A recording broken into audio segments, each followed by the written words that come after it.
নমস্কার, আপনারা দেখছেন খবর বাংলা সংবাদ। রোজকারের মতো আজকেও আমরা চলে এসেছি পশ্চিমবঙ্গে ঘটে যাওয়া বিভিন্ন ঘটনা এবং বিভিন্ন জেলায় যেসব ঘটনা ঘটে যাচ্ছে এবং সম্প্রতি আমরা চোখ রেখেছি যে বিষয়ের উপর ভারতবর্ষ এবং বাংলাদেশের মধ্যে যে চরম উত্তেজনাপূর্ণ একটি সম্পর্ক চলছে, যে টানাপোড়েন চলছে, সেই সমস্ত খবর আমরা আপনাদের সামনে তুলে ধরার চেষ্টা করেছি সবার প্রথম। এবং আমাদের আজকের এই স্টুডিওতে জবাব চায় জনতার দরবারে যে সকল রাজনৈতিক ব্যক্তিত্বরা আপনাদের সামনে উপস্থিত রয়েছেন এবং বিভিন্ন আলোচনা আমরা আপনাদের সামনে তুলে ধরবো। পশ্চিমবঙ্গ, বিভিন্ন জেলা এবং বাংলাদেশে বিভিন্ন ঘটে যাওয়া ঘটনা নিয়ে আজকের আমাদের এই স্টুডিওতে আলোচনা হবে। জবাব চায় জনতার এই এপিসোডে আমাদের আজকের স্টুডিওতে যে সকল রাজনৈতিক ব্যক্তিত্বরা উপস্থিত রয়েছেন তাদের কাছে চলে যাব। টিএমসি প্রতিনিধি রয়েছেন সৌরদীপ শর্মা, কংগ্রেস প্রতিনিধি রয়েছেন গৌতম সাহা এবং বিজেপি প্রতিনিধি রয়েছেন বুলবুলি মাঝি। আমাদের স্টুডিওতে আপনাদের সকলকে স্বাগত। আমরা একটু গৌতম বাবুর কাছে চলে যাব। আমরা যে বিষয়টা আমাদের সূত্র মারফত সকলের সামনে তুলে ধরেছি বা যে খবরটার দিকে আমরা চোখ রেখেছি, অনুপ্রবেশকারী ঢুকছে, বিএসএফ তার মধ্যে তৎপরতা নিচ্ছে এবং যেটা আমরা দেখতে পাচ্ছি বিএসএফ সাধারণত ঢোকাচ্ছে অনুপ্রবেশকারীদের এবং তার পেছনে মদত রয়েছেন কেন্দ্রের।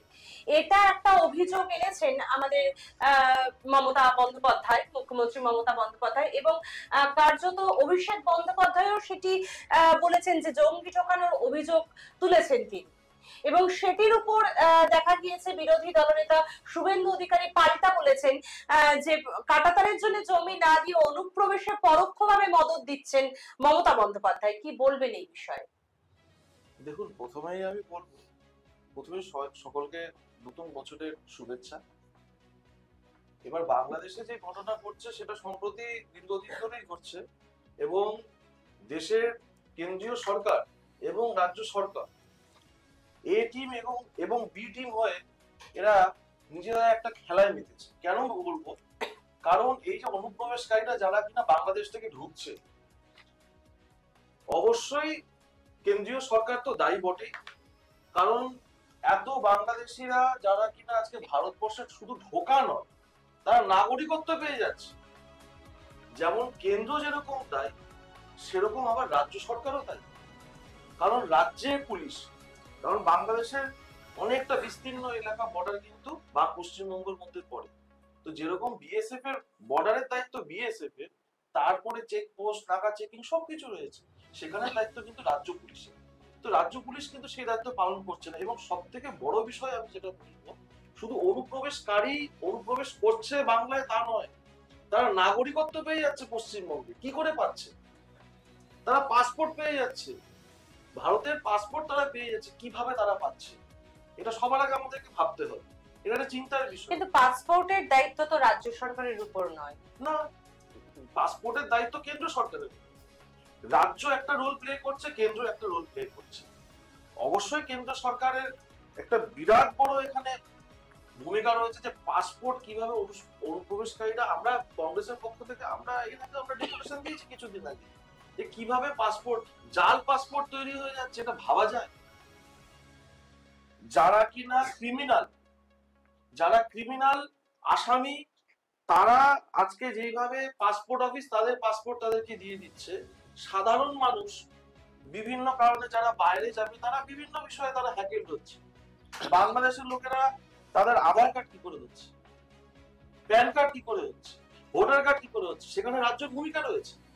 পাসপোর্টটা যদি, কারণ পাসপোর্টটা হওয়ার আগে কিন্তু আধার, ভোটার কার্ড ভেরিফিকেশনের পরে কিন্তু পাসপোর্ট হয়। এবং সর্বোপরি এটা জানতে হবে, পাসপোর্টটা হওয়ার আগে কিন্তু পুলিশ ভেরিফিকেশন, এবং পুলিশ ভেরিফিকেশনটা যখন হয়, পুলিশ করবে কে? পুলিশ তো নিশ্চয়ই কেন্দ্র করছে না, সেটা রাজ্য পুলিশ করছে। তাহলে রাজ্য এখানে কি ভূমিকা পালন করছে? কি করে পুলিশ ভেরিফিকেশনের পরে, পুলিশ ভেরিফিকেশন না হয়ে পাসপোর্ট নিশ্চয়ই হচ্ছে, তাহলে কি করে পুলিশ ভেরিফিকেশন অ্যাপ্রুভ হয়ে যাচ্ছে?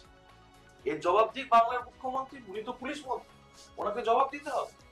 আমি একটু বুলবুলিদির কাছে চলে আসবো ঠিক এই একই বক্তব্য নিয়ে, যেখানে অনুপ্রবেশকারী ঢোকাচ্ছে বিএসএফ এবং এর পেছনে প্রত্যক্ষ মদত রয়েছে কেন্দ্রের, যেটি আমাদের মাননীয় মুখ্যমন্ত্রী মমতা বন্দ্যোপাধ্যায় তিনি অভিযোগ জানিয়েছেন এবং সেই একই অভিযোগ জানিয়েছেন অভিষেক বন্দ্যোপাধ্যায়। কি বলবেন এই বিষয়ে? সকলকে নতুন বছরের শুভেচ্ছা, এবং যারা যারা এখানে রয়েছে তাদেরকেও নতুন বছরের শুভেচ্ছা জানাই। আমার একটা বক্তব্য, মাননীয়া বলছেন, আর কে বলছেন, ওনার ভাইপো বলছেন যে বাংলাদেশিদেরকে নাকি বাংলায় আনার জন্য কেন্দ্র সরকারের হাত রয়েছে। আমি মেনে নিলাম বিএসএফ ওখান থেকে দিয়ে দিচ্ছে। তারপরে আমার বলার আগে অনেকগুলো তথ্য কংগ্রেসের যিনি এসেছেন উনি ক্লিয়ার করে দিলেন যে চেকপোস্টে পুলিশ থাকে, তারপরে নানান জায়গায় যখন বাংলায় এতদিন ধরে এসে সেই জঙ্গিরা থাকছে, আমার বাংলার পুলিশ হাতে কি চুরি পরে বসে আছে না মাননীয়ার কথায় চলছে? মাননীয়া যেখানে বলেন গিয়ে ওখানে আঘাত করো, সেখানে গিয়ে আঘাত করে। ওনাকে ধর্মতল পুলিশদেরকে পাওয়া যায় ধর্মতলায়, যেখানে আমার ভাইরা চাকরি পায় না সেখানে গিয়ে যখন তারা ধর্ণা দেয় সেইখানে গিয়ে অত্যাচার করতে আমার বাংলার পুলিশকে আমরা দেখতে পাই। কিন্তু এই বাংলায় যখন জঙ্গিরা ঢুকে যাচ্ছে, তাহলে মাননীয়া কি করছেন? দোষ দিতে একে অপরকে দেবে, সেটা স্বাভাবিক ব্যাপার, কারণ নিজের গায়ের দোষ ঢাকতে গিয়ে অন্যের গায়ে মানে ঝোলটা ঢালতে হবে। তাই মাননীয়া এবং অভিষেক বন্দ্যোপাধ্যায় সেটাই করছেন। আমার বক্তব্য সেটা না। দেখুন, আরেকটা জিনিস জনগণকে বুঝতে হবে, এই পশ্চিমবাংলার মানুষকে বুঝতে হবে, কারণ তারা দুয়ারে সরকার পাচ্ছে, দুয়ারে সরকারের সুবিধা যখন নিচ্ছে, দুয়ারে জঙ্গি সুবিধাটাও তো তাদেরকে নিতে হবে না?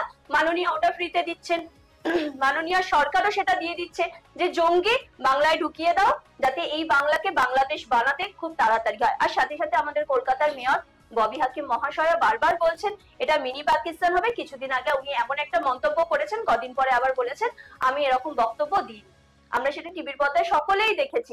তো আজকে যখন এই বাংলায় এত জঙ্গি ঢুকে যাচ্ছে, তো আমার বাংলার মাননীয়া কোথায়, যিনি বাংলার মেয়ে ছিলেন, যিনি বাংলার জনগণকে বলেছিলেন আমি মেয়ে হয়ে এই রাজ্যে কাজ করতে চাই? তো বাংলার মানুষ তো তাকে মেয়ে হিসাবে তাকে জায়গাটা দিয়েছে, তার কর্তব্য কোথায়? তার রাজত্বে শুধু আমরা দেখতে পাই নানান রকম দুর্নীতির জালে তার মন্ত্রিসভা জড়িয়ে রয়েছে। তিনি পুলিশ মন্ত্রী, তিনি স্বাস্থ্যমন্ত্রী, তিনি সবকিছুতেই তিনি রয়েছেন। তারপরে তিনি প্রতিটা জায়গায় আমরা দেখতে পাই এই রাজ্য সরকার ফেলিওর। এটা আমার প্রশ্ন যে আমার বাংলার মুখ্যমন্ত্রী করছেন কি? সৌরদীপ, আমি তোমার কাছে যাব, সর্বশেষ তোমার কাছে যাব এই একই বিষয়টা নিয়ে। কি বলবে তুমি, যে প্রতিক্রিয়া জানিয়েছেন মাননীয়া? দেখুন, আজকে যদি আমরা প্রাইমারি লেভেলে দেখি, তাহলে একজন হোম মিনিস্টার অমিত শাহ বাবু, যার আন্ডারে পরে হচ্ছে বিএসএফ এর পুরো বিষয়টা, তিনি অক্ষম। তিনি সেটা কি জানাতে কোথাও গিয়ে একটা ভয় পাচ্ছে? তিনি তার অক্ষমতাটা বলুক, তারপর তো সেকেন্ডারি লেভেল, সিনিয়র সেকেন্ডারি লেভেলে আমরা প্রাইমারি লেভেলে কি আটকাতে পারছে? আজকে শুধুমাত্র বাংলা না, গোটা ভারতবর্ষে কিন্তু আজকে জঙ্গিরা কিন্তু ঢুকে গেছে। আমরা কিছুদিন আগে দেখেছি মালদা একটা ঘটনা ঘটে, যেখানে আমাদের তৃণমূলের কাউন্সিলরকে গুলি করা হয়েছে, তার মধ্যে কিন্তু দুজনকে কিন্তু পাকড়াও করা হয়েছে, তাদের ছবিও ভাইরাল হয়েছে। তাহলে যদি তৃণমূল কংগ্রেস এতটা জঙ্গিদের উপরে এত ভালোবাসা, এত উদারতা দেখায়, তাহলে কি আমাদের একজন সৎ সহকর্মী কি এভাবে কি মারা যেতে পারতেন? আসলে চাপিয়ে দেওয়াটা হচ্ছে একটা অভ্যেস। যখন নিজেদের অক্ষমতাটা যখন আর কোনোভাবে আটকে রাখা যায় না, তখন অন্য কারোর ঘাড়ে চাপিয়ে দেওয়াটা যায়। সেটা যদি বিজেপি সিপিএম এর দিকে চাপিয়ে দিতে পারে, সিপিএম কংগ্রেসের দিকে চাপিয়ে দিতে পারে। আর যেহেতু সরকার হিসেবে আমরা আছি, ওই জন্য আমাদের দিকে চাপিয়ে দেওয়াটা সহজ। কিন্তু এত সহজে তো চাপিয়ে দেওয়া যাবে না, তার জন্য তো প্রমাণ করতে হবে। পাসপোর্ট, আধার কার্ড সবটাই কেন্দ্র সরকারের অধীনে আছে, তাহলে পাসপোর্টও হচ্ছে কি করে, আধার কার্ডটা হচ্ছে কি করে? তা সেটার উত্তরটা আমাকে বুলবুলি দিয়ে আজকে বছরের প্রথম দিন ওনার সঙ্গে দেখা হলো, দিয়ে দিলে ভালো হয়। এরপরেও একটা কথা বলবো, এই যে এবার আপনি যদি বলেন, আমার কাছে একটা পেপার কাটিং আছে, আমি দেখাতে পারবো, যেখানে বলছে যে এটিএম হ্যাক হয়ে যাচ্ছে। এটিএম হ্যাক করাতে একজন যুবককে ধরা গেছে, যে যুবক থাকেন হচ্ছে উত্তরপ্রদেশে। তাহলে জঙ্গিরা কি উত্তরপ্রদেশে তৈরি হচ্ছে? জঙ্গিরা তো বলছে নাকি ভারতবর্ষের বাইরে বাংলাদেশ থেকে আসছে, তা জঙ্গিরা উত্তরপ্রদেশ থেকে এসে, বিহার থেকে এসে কেন বাংলায় এত ধরনের হ্যাকিং, অন্য ধরনের কাজকর্ম করছে?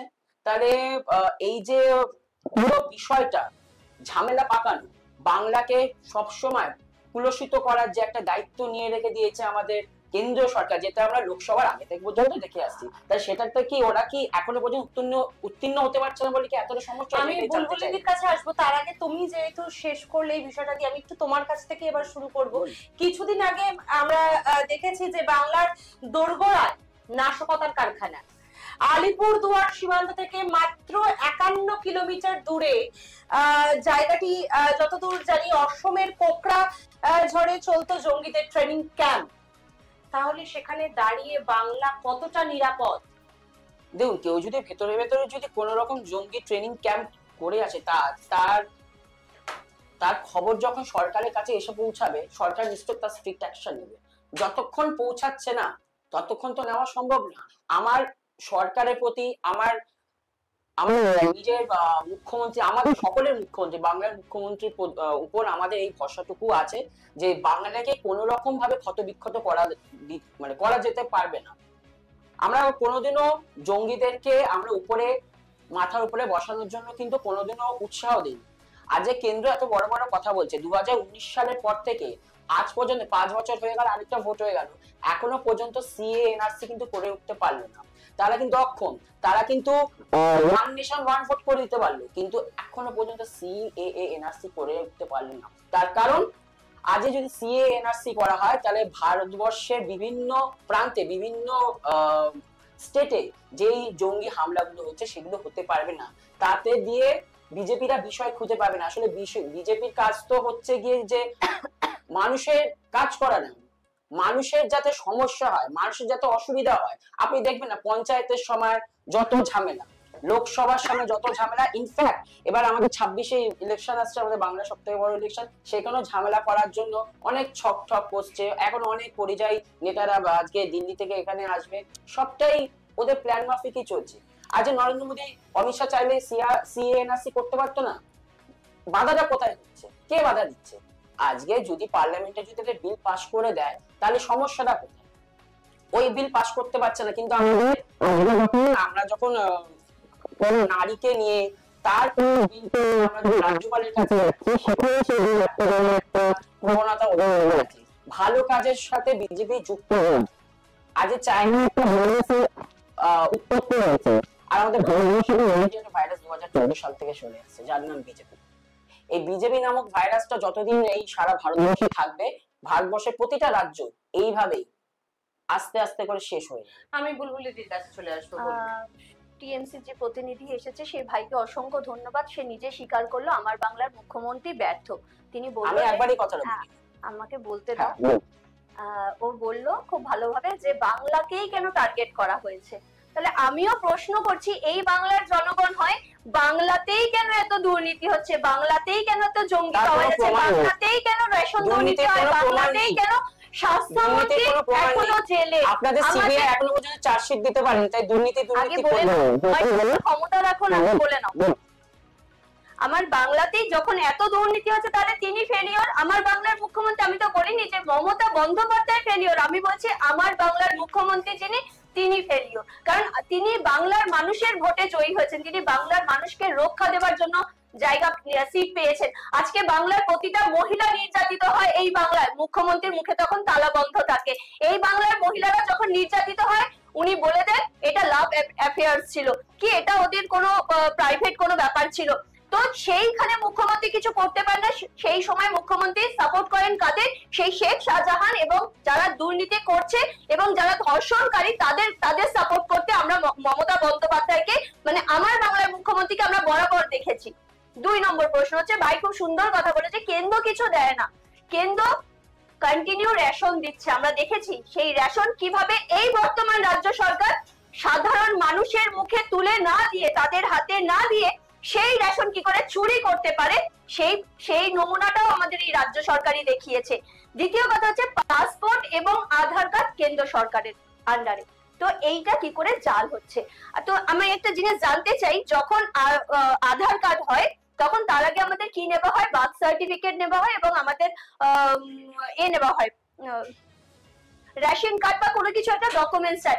প্রতিটা জায়গা তো ওদের কাউন্সিলররা প্রতিটা জায়গায় বর্ডার লাইনে দাঁড়িয়ে দাঁড়িয়ে কাউন্সিলররা বলে দিচ্ছে, বনগার ওখানে আগে আমরা দেখেছি ওখানে দাঁড়িয়ে কি করে বলেছেন যে ওখান থেকে আসুক, আমাদের এখানে আমাদেরকে শুধু ভোটটা দিতে হবে, আমরা আধার কার্ড তৈরি করে দেবো, আমরা ভোটার কার্ড তৈরি করে দেবো। তো আমার সেইখানে যদি ফাঁকি দেয়, ফাঁকি দিয়ে বিএসএফ এর ওখান থেকে যদি চলে আসার পরে যদি ফাঁকি দেয়, সেই দায়টা কে নেবে? আজকে আমার রাজ্যের কি দায় নয় সেটা? আধার কার্ড পাসপোর্ট যখন হচ্ছে, যে পুলিশটা যায় আসল কথা সেই শিক্ষিত নয়, বানানোর মতো বলে দিলে হবে আধার কার্ড যদি ফেক হয় আপনারা আধার কার্ড করছেন কেন? যদি রাজ্য যদি যদি ব্যর্থ হয়ে থাকে রেশন কার্ড করতে গেলে তোমাদের পার্টি অফিসে যেতে হয়, আমি তো এটা বুঝি না যে পার্টি অফিসে একই তো হয়। আমি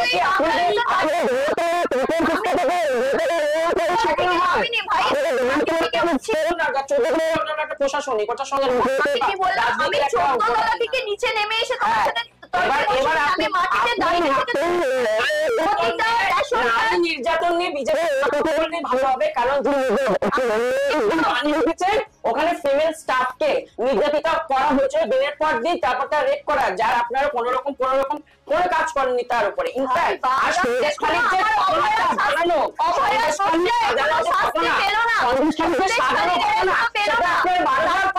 সন্দেশখালী ঘটনা সাজানো, সেখানকার আপনাদের বিজেপির লোকেরা বলছে। আর বিজেপির কথা বলবেন না, আপনাদের বিজেপির যে বাংলার বাড়ি করে দিচ্ছে না, সেটা আমাদের মাননীয় মুখ্যমন্ত্রী মমতা বন্দ্যোপাধ্যায় করে দিচ্ছে। আপনাদের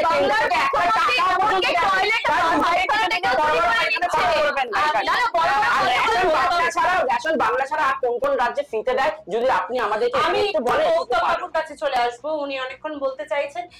তার আগে একটা কথা আপনার উদ্দেশ্যে, যে 26 কিছুদিন আগে আমরা দেখেছি সৌমিক মিত্রর মূর্তি উন্মোচনে আপনাদের যিনি কংগ্রেস নেতা শ্রী প্রদীপ ভট্টাচার্য রয়েছেন, তিনি বলেছেন যে 26 বছর আগে বড় ভুল করেছিল কংগ্রেস, মমতা বন্দ্যোপাধ্যায়কে বহিষ্কারের সিদ্ধান্তের জন্য এখন প্রায়শ্চিত্ত করতে হচ্ছে কংগ্রেসকে। না, আমাদের প্রদীপদা আমাদের বর্ষিয়ান নেতা, মমতা বন্দ্যোপাধ্যায়ের সিদ্ধান্তকে না, মমতা বন্দ্যোপাধ্যায়কে বিশ্বাস করে আমরা আজকে সব থেকে বড় ভুল করেছি। কারণ এটা মাথায় রাখতে হবে, মমতা বন্দ্যোপাধ্যায় হয়েছেন কংগ্রেসের ব্যাপারে। উনি সর্বপ্রথম যুব কংগ্রেসের সভানেত্রী ছিলেন। আজকে ওনার পরিচিতি কংগ্রেস থেকে, যেই দলে উনি বিশ্বাস অর্জন করেছিলেন। আমাদের মাননীয় প্রধানমন্ত্রী তৎকালীন যখন ইন্দিরা গান্ধী, রাজীব গান্ধী, আজকে তাদের বিশ্বাস অর্জন করে পিছন থেকে ছুরি মেরেছে যিনি। কারণ দেখবেন কংগ্রেস তৃণমূল কংগ্রেস, যুব কংগ্রেস তৃণমূল যুব কংগ্রেস, প্রত্যেকটা অর্থে আজকে মমতা বন্দ্যোপাধ্যায় তার দলের পিছনে কংগ্রেস নামটাকে আজও অক্ষুণ্ণ রেখেছে। যদি ক্ষমতা থাকে তাহলে আলাদা দল করুক না। আমাদের নেতা এই কথাটাই বলতে চেয়েছেন যে মমতা বন্দ্যোপাধ্যায়কে বিশ্বাস করে আমাদের সব থেকে বড় ভুল হয়েছে। আর সব থেকে বড় কথা হচ্ছে, যেটা আমাদের তৃণমূলের প্রতিনিধি ভাই যিনি ওই কথাটা বললেন, এটা খুব হাস্যকর বিষয়। আজকে কিন্তু বাংলা কিন্তু সত্যি এটা মানতে হবে, বাংলা আমাদের দুষ্কৃতি এবং দুর্নীতির একটা ত্রাস হয়ে দাঁড়িয়েছে। আপনি দেখবেন কিছুদিন আগে এই যে কথাটা উঠলো, কাউন্সিলর হত্যা হয়েছে। কাউন্সিলর হত্যা করার জন্য জঙ্গি লাগে। কাউন্সিলর হত্যা করার জন্য যেরকম সুশান্ত, যেরকম মালদায় ঘটনাটি ঘটেছে, অত্যন্ত দুঃখজনক ঘটনা। মৃত্যু কখনোই কারোর কাম্য না, সে যেই দলেরই হোক না। একটু মনে করে দেখবেন মাসখানেক আগেই কসবায় তৃণমূলের কাউন্সিলর সুশান্ত ঘোষের উপর কিভাবে আক্রমণ হয়েছিল। হয়তো এক বিন্দু গলিটা যদি এক চুল এই পাশ থেকে ওই পাশ হয়ে যেত, আজকে কিন্তু সুশান্ত ঘোষেরও একই পরিণাম। তাহলে কারা করছে? শুধুই জঙ্গিরা করছে, পুলিশের কোনো ভূমিকা নেই, পুলিশের কোনো দায়িত্ব নেই। আজকে জঙ্গি জঙ্গি জঙ্গি এই কথাটা আসছে। রাজ্য এবং কেন্দ্র উভয় যেই দায়িত্ব পালন করছে, তার ফলে কিন্তু আজকে দুষ্কৃতীদের এরকম ভাবে উন্মোচন হয়েছে। সব থেকে বড় কথা, বাংলা তো আজকে সিন্ডিকেটের শিকার। আজকে প্রত্যেকটা কাউন্সিলর নিজেরাও জানে সিন্ডিকেট না করলে তারা কাজ করতে পারবে। মাননীয় বলে বাংলার গর্ব মমতা, মাননীয় অনুপ্রেরণায় আজকে সিন্ডিকেটের প্রকল্প চলছে। এই সিন্ডিকেটের আজকে যিনি কাউন্সিলর যিনি মারা গেছেন, ওনার স্ত্রী পর্যন্ত বলেছে সিন্ডিকেটে যখনই ঝামেলা লাগছে, তাদের অর্থ নিয়ে তাদের মধ্যে যখনই গন্ডগোল পাকিয়েছে, তখনই তাদের মধ্যে গোলাগুলির পরিস্থিতি তৈরি হচ্ছে। কাউন্সিলরকে মানছে না, আগামী দিনে মন্ত্রীদেরকে মানবে না। আজকে মানুষ তো মানে ভয়ে মানে দুর্বিষহ পরিস্থিতি তৈরি হয়েছে, যখন তখন গুলি করে দিচ্ছে। ভাই একটু আগে বললো আরেকটি কথা, পঞ্চায়েত নির্বাচন দেখেছি। পঞ্চায়েত নির্বাচনে জঙ্গি যদি বলে, জঙ্গি কারা পুষছেন? অভিষেক ব্যানার্জি জঙ্গি তৈরি করছে। খুলেআম ওপেন রাস্তায় তখন নির্বাচনের ক্যাম্পে যখন ইলেকশনের গণনা হয়, তখন আগ্নেয়াস্ত্র নিয়ে তারা ঘুরতে থাকে। তারাই তো আগামী দিনে গুলি চালাচ্ছে। সুপারি কিরার চলে আসছে। কোথা থেকে আসছে? নিশ্চয়ই উত্তরপ্রদেশে আছে, বিহারে রয়েছে, বিভিন্ন জায়গায় থেকে এই যে অনুপ্রবেশকারীরা ঢুকছে, সব মিলেমিশে আজকে বাংলাকে আজকে একটা কালিমালিপ্ত করে আজকে যেন আপনারা সিপিআইএমরা একসময় করেছিলেন, যেন আপনারা সিপিআইএমরা একসময় করেছিলেন। রাজ্যে যখন সিপিএম ছিল, কংগ্রেসরা তখন কেন্দ্রে ছিল, তখন আপনারা যেভাবে রাজ্যটাকে চালিয়েছিলেন সেভাবে ভাবছেন মানে সেই সঠিক মানে সেই না, আপনি সেই ফ্রেমটা দেখে এই কথাটা বলছেন। আপনাদের লাভ হয়েছে সিপিএম, তাই না? কিভাবে একে অপরকে দোষ দিচ্ছেন আপনারা বলুন। দাদা আসলে অধীর রঞ্জন চৌধুরী হয়তো লবি করেন, সেই কারণে হয়তো এই কথাটা বলছে। অধীর রঞ্জন চৌধুরী লবি করেন, সেই কারণে আজকে যেখানে আমাদের বর্ষীয়ান নেতারা বলছে মমতা বন্দ্যোপাধ্যায়কে বহিষ্কার করা কংগ্রেসের সবথেকে বড় ভুল, একদমই বলেছে, একদমই বলেছে, আমার একদমই বলেছে। আমি এখানে স্ক্রিনে দেখিয়ে দেবো, আমি স্ক্রিনে দেখে একটা পেপারে চিত্র দিয়েছে মমতাকে বহিষ্কারের প্রায়শ্চিত্ত করছে কংগ্রেস। আপনি ভুল ইনফরমেশন দিচ্ছেন, আপনি ভুল ইনফরমেশন ক্যামেরাকে দেখাচ্ছেন, কি কথা বলেছে প্রতিক্রিয়া দিতেই পারে, একদম অবশ্যই না। আমার আপনাকে জিজ্ঞেস করার বিষয় ছিল সেটাই, যে আপনাদের বর্ষীয়ান নেতা প্রদীপ ভট্টাচার্য যেটাই বলেছেন, 26 বছর আগে বড় ভুল করেছিল কংগ্রেস, মমতাকে বহিষ্কারের প্রায়শ্চিত্ত করতে হচ্ছে। আমি একটা কথা বলছি, আপনি যেটা বলছেন সেটা আপনাদের বক্তব্য হতে পারে, কিন্তু আমি আমার কংগ্রেস পার্টির বক্তব্যই বলবো। দেখুন, কারো ব্যক্তিগত মতামত, কারো ভালো লাগা কারোর তো থাকতেই পারে। আজকে আমি কেন বলবো, যখন ইন্ডিয়া জোট যখন হলো, তাহলে কেন মমতা বন্দ্যোপাধ্যায়কে রাহুল গান্ধীর পিছনে দাঁড়িয়ে থাকলেন? রাহুল গান্ধী তো ডাকেননি। বিজেপির বিরুদ্ধে যতগুলি দল রয়েছে ভারতবর্ষে, বিজেপিকে পরাস্ত করার জন্য আমাদের জাতীয় কংগ্রেসের পক্ষ থেকে যেখানে সব পার্টিকে ডাকা হয়েছিল, যেখানে তৃণমূল গেছিল। অধীর রঞ্জন চৌধুরী বাংলায় নিশ্চয়ই বাংলায় আমাদের যখন পঞ্চায়েত নির্বাচনে আমরা দেখেছি আমাদের প্রতিনিধিকে কুপিয়ে খুন করছে, তৃণমূলের দুষ্কৃতীরা ধরে ধরে মারছে, তা আমাদের তৎকালীন রাজ্য সভাপতি অধীর রঞ্জন চৌধুরী তখন চুপ থাকবে? আশা করছেন কি করে? হাইকমান্ডকে আমরা জানিয়েছি, তো হাইকমান্ডের নির্দেশে আমাদের কাছে সর্বশেষ নির্দেশ। আমি একটা বিষয় আমি একটা কথা বলি, মালদায় যে কদিন আগে খুনটা হলো, সত্যি কারোর খুনই কাম্য নয় বা কারোর মৃত্যুই কাম্য নয়, সে যে দলেরই হোক না কেন। মালদাতে আমরা দেখলাম যে যখন কাউন্সিলর খুন হয়ে গেলেন, সাথে সাথে আমার বাংলার মুখ্যমন্ত্রী কিন্তু তার সব থেকে কাছের লোককে কিন্তু পাঠিয়ে দিয়েছে তার শোক বার্তা জানানোর জন্য বা কি ঘটনা ঘটেছে সেটার পাশে থাকার জন্য। ওনার ওয়াইফ কি বলেছে, যদি আপনাদের চ্যানেলে সেই ভিডিওটা থাকে একটুখানি আমার টিএমসির ভাইটাকে দেখাবেন, কারণ উনি মনে হয় দেখেননি। কিছুদিন আগে ওনার সিকিউরিটি তুলে দেওয়া হলো, কি কারণে সিকিউরিটি তুলে দেওয়া হলো? তার মানে ওনার কি আর কিছুদিন পরে মৃত্যু ছিল? এই দিনটা ধার্য করে দিয়েছিল বলে সিকিউরিটিটা তুলে দেওয়া হয়েছিল? এটা ওনার ওয়াইফও কিন্তু কোশ্চেন করেছেন, এবং ওনার ওয়াইফ বলেছেন যে সিন্ডিকেট, দেখুন আজকে আমি একই আমার মাথায় একটা ছাতা রয়েছে, আমি জানি আমি ভিজবো না, তাই জন্য আমি চাইছি যতটা পারবো আমি লুটে নেবো, যতটা পারবো এই বাংলার মানুষকে শোষণ করে আমি আমার মানে আধিপত্য বিস্তার করব। তো এখানে প্রত্যেকটা কাউন্সিলর একে অপরের সাথে সেইভাবে লড়ছে, এমনকি কাউন্সিলর নয়, পাড়ার যারা রকে বসে বিড়ি ফোকার পয়সা ছিল না যাদের পকেটে, তারা আজকে বড় বড় আমার বাংলা নয়, আমার মানে কি বলবো রাজ্যে শুধু নয়, আমার পাড়াতে ঢুকে গেছে। যে বিড়ি ফোকার পয়সা পেত না, সে আজকে বড় বড় গাড়ি আর 10টা আঙুলে 10টা আংটি এবং মোটা মোটা গরুর চেন পরে ঘুরে বেড়াচ্ছে।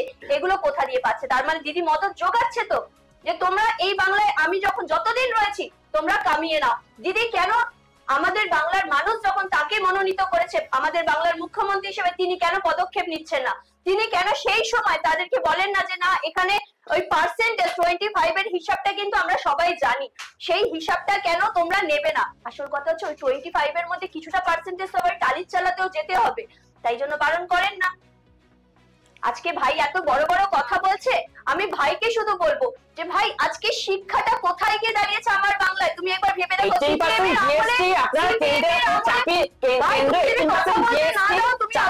শিক্ষার কথা বলবেন না, শিক্ষার কথা বলবেন 18% আমার চাকরি দেওয়ার পর আগামী প্রজন্ম নিরক্ষর তৈরি হচ্ছে শুধু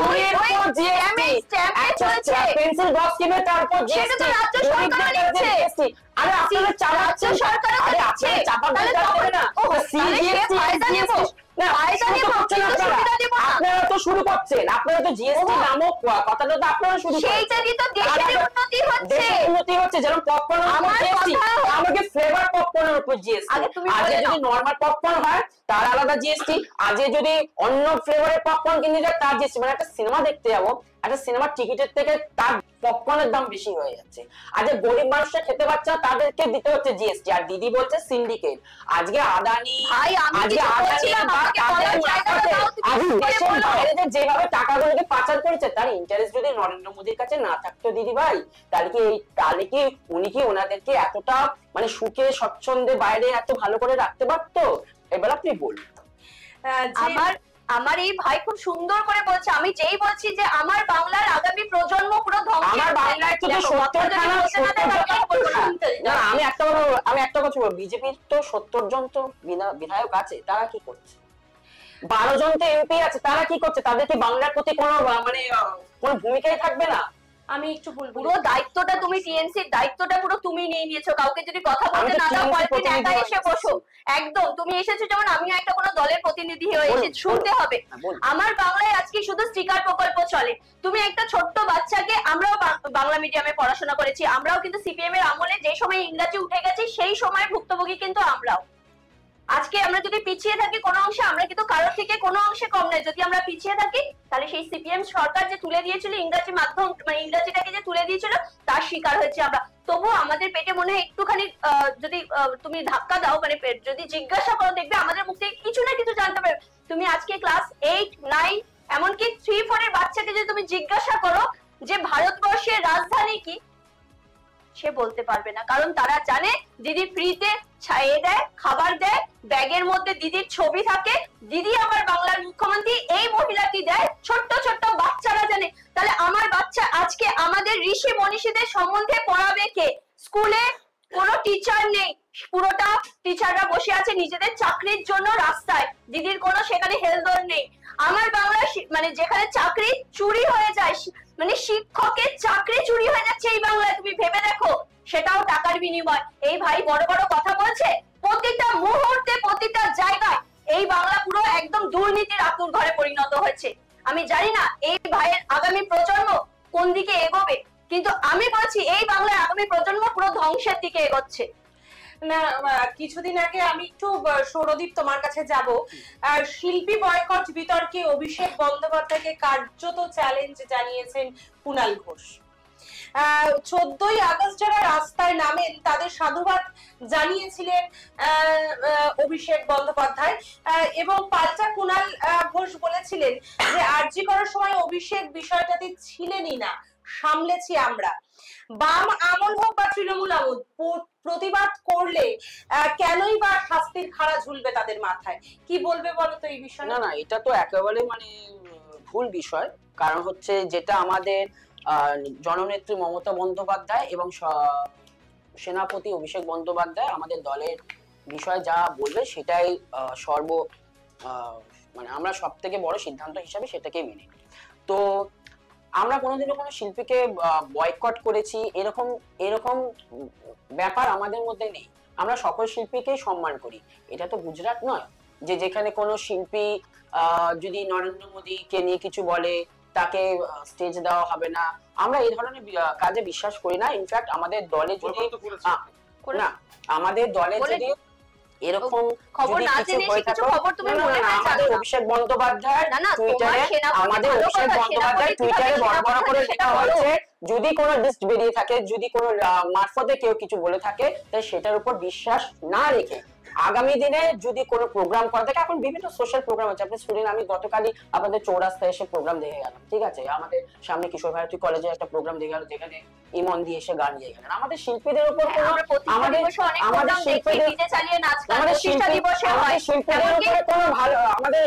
কোনো বয়কটের কোনো ব্যাপার নেই।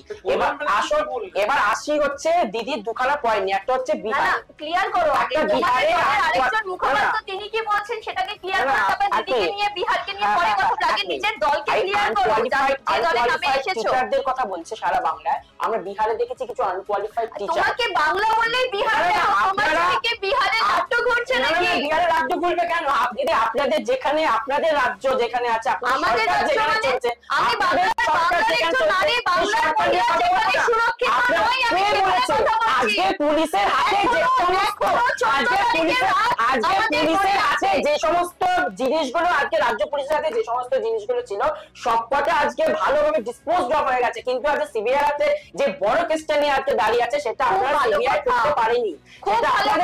সেটা আপনাদের অপদার্থতা, সেটা আপনাদের ব্যর্থতা। এবার বলি হচ্ছে আপনাদের আনকোয়ালিফাইড টিচার নিয়ে বলছে না যে একটা ক্লাস 8 এর বাচ্চাকে যদি জিজ্ঞেস করো দেশের প্রধানমন্ত্রীর নাম কি, দেশের প্রেসিডেন্টের নাম কি, বলতে পারবে না। এখানে তো বিহারে তো আমরা প্রতি ইউপি, বিহার এইসব জায়গায় দেখছি আনকোয়ালিফাইড টিচার, যেখানে একটা ডেঞ্জারাস বানান বলতে পারে না, যেখানে একটা 12 মাসের লিস্ট বলতে গেলে মিডিয়া যদি যায় জানুয়ারি ফেব্রুয়ারি বলতে পারে না। আচ্ছা তারা আমাকে শেখাবে? আর বলছে মনীষীদের নিয়ে আমি কিন্তু তুমি ভুল জায়গায় বলছো। বলছি সিপিএম এর আমলে আমরা যে সিপিএম কে আজকে গালাগালি দিই, সেই সিপিএম এর আমলে তো আমরা শিক্ষিত। আমি বললাম সেই সিপিএম এর আমলে মানুষরা আজ শিক্ষিত। কথা বলছেন আজকে কিছুদিন আগে অমিত শাহ বিআর আম্বেদকরকে নিয়ে হাস্যকর মন্তব্য করেছেন। বাংলার বাচ্চারা কি দেখছে, দেশের ভারতবর্ষের লোকেরা কি শিখছে? আমরা দেখেছি সুকান্ত মজুমদার যে স্বামী বিবেকানন্দের কথা বলছে বামপন্থী প্রোডাক্ট, কারণ গীতা পাঠের থেকে নাকি ফুটবল খেলাটা ওনার কাছে বেশি ইম্পর্টেন্ট নয়। তাহলে মনীষীদেরকে নিয়ে বিজেপি কথা বলবে, আমরা এটা সত্যি আমাদের কাছে একটা হাস্যকর বিষয়। আমি একটু আপনার কাছে চলে যাব, গৌতম বাবু, আপনি কি বলবেন এই বিষয়ে? দেখুন, প্রথমেই বলবো আমার ভাই বোধহয় একটু ভুল করছে, উনি বোধহয় জানেন না যে বিষয়টা নিয়ে ওনাদের শিল্পী বয়কট হয়েছে, খুব ভালো হয়েছে। এই কথাটা কে বলেছে? ওনাদের স্বয়ং শিক্ষামন্ত্রী ব্রাত্য বসু বলেছেন। ব্রাত্যবাবু এই কথা বলেছেন যে যখন ব্রাত্যবাবুর যদি কখনো কোনো সময় বাম আমলে হেনস্থার শিকার হয়েছিল, তাই আজ যদি অন্য শিল্পীরা যদি এইভাবে হেনস্থার মুখে পড়ে তাকে যদি বয়কট করা হয় তাহলে খুব ভালো হচ্ছে। এবং ব্রাত্যবাবুর কথায় ওনাদেরই সাংসদ কল্যাণ ব্যানার্জিও একই কথা বলেছে। তাহলে ভাই বোধহয় জানেন না, কারণ এটা কিন্তু সারা বাংলার মানুষ দেখেছেন। এখন তৃণমূলে একটা কালচার চলছে জুনিয়র বরং সিনিয়র, কারণ তৃণমূলটা দলটা একটা এমনই দল যেখানে কেউ কাউকে মানে না, এবং যার ফলে আজকে অভিষেক ব্যানার্জি একটি প্রতিক্রিয়া দিয়েছে। আর বাকি রইল কুণাল ঘোষের কথা না বলাই ভালো, কারণ কুণাল ঘোষের পাস্ট যা কিছু হয়ে এসেছে, কুণাল ঘোষের কোনো কিছু কথাকে আমরা কখনো, কুণাল ঘোষকে আমরা কখনো গুরুত্বের মধ্যেই করি না। তো আজকে এটা ভাবতে হবে, শিল্পীদেরকে যদি বয়কট করা হয়, কেউ যদি কারোর প্রতিবাদের ভাষা যদি আজকে আমাদের দেশ, স্বাধীন দেশে মুক্তভাবে যদি মানুষ যদি প্রতিবাদ যদি না জানাতে পারে, তাহলে এটা একটি ভীষণ ভাববার বিষয়। কারণ আজকে শিল্পীদের কিন্তু রুজি রুটি কিন্তু তাদের কাজ করেই হয়, এটা মাথায় রাখতে হবে। বয়কট মানে কিন্তু তার রুজি রুটি বন্ধ করে দেওয়া, তার মানে তাকে ভয় দেখানো হলো আগামী দিনে যদি শিল্পীরা যদি প্রতিবাদ করে তার রুজি রুটি বন্ধ করে দেবে। এই কালচারে মমতা বন্দ্যোপাধ্যায়। আমরা আরেকটা যে বিষয়ের দিকে বুলবুলি দিয়ে আপনার কাছে চলে যাব, যে বিষয়টার দিকে আমরা প্রতিনিয়ত নজর রাখছি, বাংলাদেশে যে উত্তাল পরিস্থিতি চলছে, জামিনের আবেদন খারিজ হয়ে গেছে, যেখানে 38 দিন পরেও জেলবন্দি থাকতে হচ্ছে প্রভু চিন্ময় কৃষ্ণ দাসকে।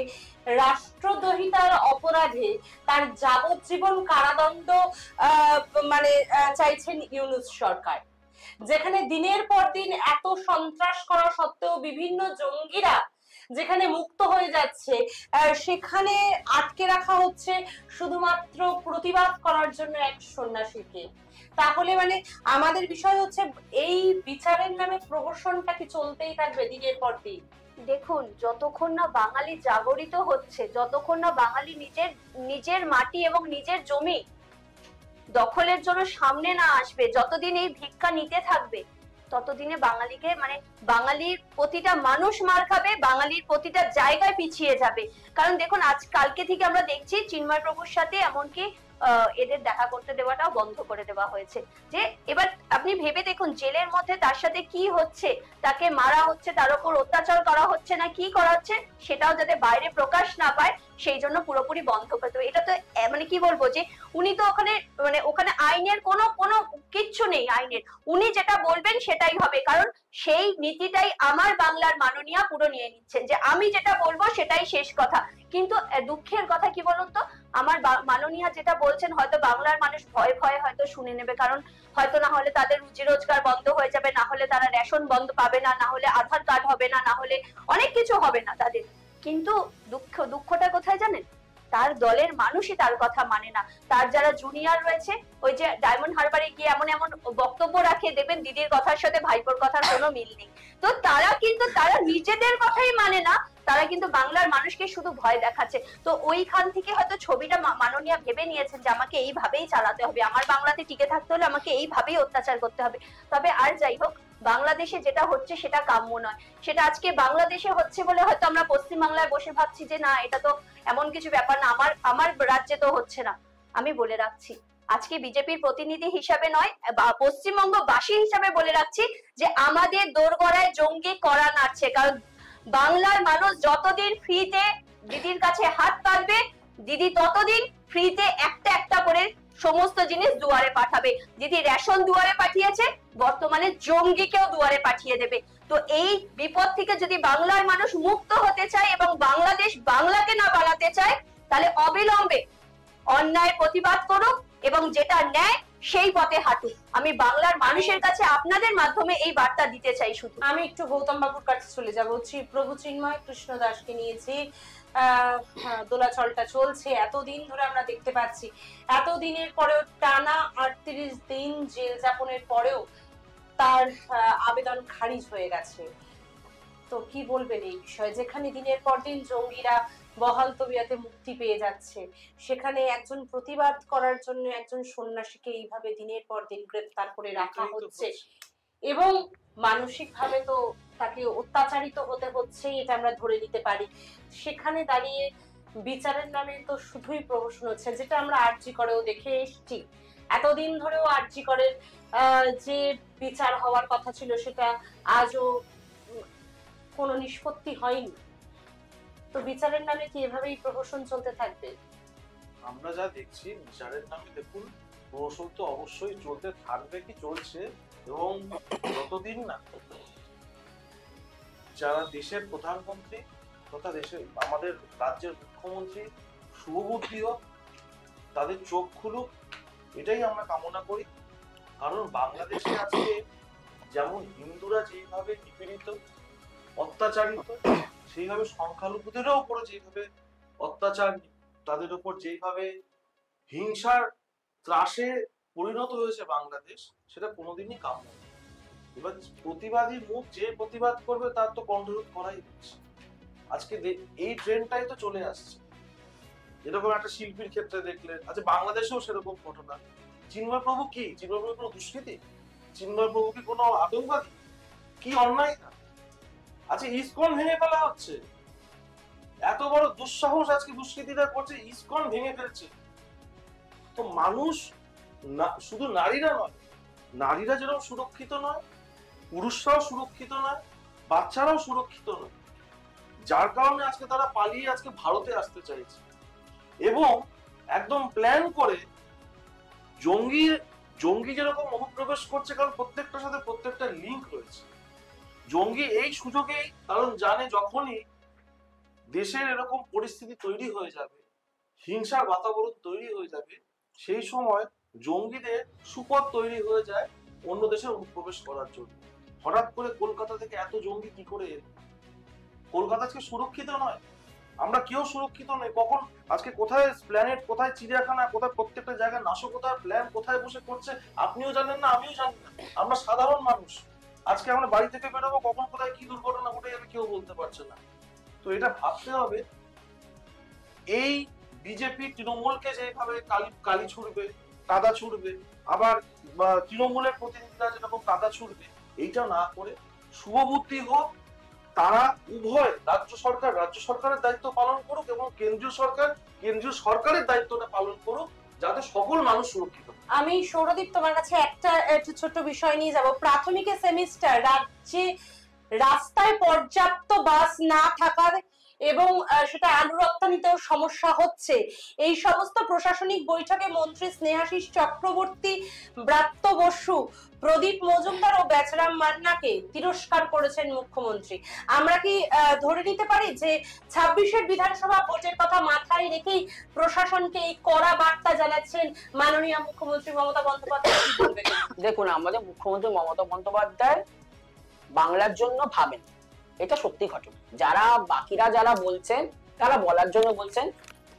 আজকে একটা সন্তানের কাছে তার মায়ের জায়গাটা সব থেকে বেশি, নাকি মাসি বা কাকিমা বা জেঠু বা কাকু তাদের। উনি তো শুধু তৃণমূলের মা আজকে না, উনি গোটা পশ্চিমবঙ্গের মা, সেটা আমি কি একবার তৃণমূলের মা বললাম? আমি কি একবার তৃণমূল কংগ্রেসের মা বললাম? আমি বললাম মানুষের কথা ভাবতে হবে, উনি বাংলার মা। সিন্ডিকেটের কথা বলে শুধু কিছু ভাইকে তুলে দিলে তো হবে না ভাই। মনের মতন যদি কোনো কিছু না হয় আপনারা বলবেন, সেটাই স্বাভাবিক, ঠিক আছে? আমি বললাম একটু শুনে নিন। তো আজকে যদি কোনো ভুল হয়, মন্ত্রিসভাটা তো ওনার, আজকে তো উনি মন্ত্রিসভাটা তৈরি করে দিয়েছেন, আজকে যদি কোনো ভুল হয় তাহলে অবশ্যই উনি অ্যাকশন নেবেন। এবার কতটা নেবেন, কতটা তার গভীরতা, সেটা উনি ওনাকে ঠিক করতে দিন। আর যদি বলেন বাংলার দায়িত্ব, এই জঙ্গি আজকে 95 জন মৎস্যজীবীকে ফিরিয়ে এনেছেন কিন্তু বাংলার মুখ্যমন্ত্রী। আজকে কিন্তু মোদী বাবুর কিন্তু কোনো হুঙ্কার ছিল না যে যেই 95 জন মৎস্যজীবী আজকে ওই বাংলায় গিয়ে মার খেয়েছে তাদের প্রতি তার কোনো কনসেপ্ট আছে, তাদের প্রতি কি তার কোনো কথা ছিল? আজকে তারা মার খেয়ে আজকে 95 জন মৎস্যজীবীকে বাংলায় ফেরত এনেছে কিন্তু মাননীয় মুখ্যমন্ত্রী মমতা বন্দ্যোপাধ্যায়। ইনফ্যাক্ট যারা মারা গেছে তাদেরকে কিন্তু তাদের পরিবারকে কম্পেনসেশন হিসেবে 2 লক্ষ টাকা করে দিয়েওছে। তাহলে এই যে বলছে জঙ্গি, এই বাংলাকে নিয়ে ভাবে না, এই প্ল্যানের চিড়িয়াখানা আজকে বড়দিন থেকে শুরু করে এখনো পর্যন্ত স্টিল নাও 25শে ডিসেম্বরের আগে পর্যন্ত সারা কলকাতায় মানুষের ভিড়। আজকে বলতে পারবেন না কোথাও একটা ঘটনা ঘটেছে, কোথাও একটা রেপ হয়েছে, কোথাও একটা আগুন লাগিয়েছে। আসলে দিদি মানে দিদি মাঝে মাঝে ভুলে যায় সত্যি, মানে দিদি মাঝে মাঝে বলতে হতে পারে না যে আমি বাংলায় ভালো আছি। আজ যদি দিদি যদি গুজরাটে থাকতো বা উত্তরপ্রদেশে থাকতো তাহলে দিদি কি মানে দিদির কি অবস্থা হতো, দিদি কতটা ভালো থাকতো। আমি সত্যি চাইবো যে বাংলার মানুষ এইভাবে এগিয়ে থাকুক, দিদি ভালো থাকুক, দাদা ভালো থাকুক, আমরা সকলেই ভালো থাকুক। কারণ মাননীয় মুখ্যমন্ত্রী সকলকে নিয়ে চলতে পারে, সকলকে নিয়ে চলতে পারে। সেটা আপনাদের উত্তরপ্রদেশে আছে, আপনাদের বিজেপি বাংলায় বসবাস করি, আপনাদের বিজেপিতে কি কি হয় সেটা আপনারা আমাদের থেকে বলতে হবে। আপনারা যখন লোকসভা প্রতিটা জায়গায় তো আসে, সেই কারণে আমি গৌতম বাবু যে কথাটা দিয়ে শেষ করেছিলেন যে এক দল আরেক দলের প্রতি এরকম বিরূপ মন্তব্য করবে বা আক্রমণাত্মক দৃষ্টিতে যাবে, কিন্তু আমাদের অবিলম্বে উচিত সবাই একসঙ্গে হাতে হাত মিলিয়ে একত্রিত হয়ে এই যে আমাদের উপর বিভিন্ন সময় বিভিন্ন নাশকতা হতে পারে, জঙ্গি নাশকতা, প্রত্যেকটা মানুষ, বাংলার প্রত্যেকটা মানুষ এই নিয়ে আতঙ্কিত, ভীত এবং ত্রস্ত। এবং বাংলাদেশে আমরা যে পরিস্থিতি এতদিন ধরে দেখে চলেছি এবং আপনাদের সামনে তুলে ধরেছি, ভবিষ্যতে আমরা আরো আপনাদের সামনে খবর তুলে ধরবো এবং অবশ্যই প্রভু চিন্ময় কৃষ্ণ দাসের পরবর্তীতে কি হতে চলেছে এবং তার জামিন কত তাড়াতাড়ি সে পেতে চলেছে সেই সমস্ত খবর এবং পশ্চিমবঙ্গ এবং তার বিভিন্ন জেলার বিভিন্ন খবর, বিভিন্ন প্রান্তের খবর আপনাদের সামনে আমরা প্রথম তুলে ধরবার চেষ্টা করেছি এবং জবাব চাই জনতার দরবারে এরকম আরো বিষয় নিয়ে বিতর্ক সভা আমাদের চলতেই থাকবে এবং আপনাদের সামনে আমরা আমাদের আলোচনার বিভিন্ন যুক্তি তর্ক আপনাদের সামনে তুলে ধরবো। ততক্ষণ দেখতে থাকুন খবর বাংলা সংবাদ।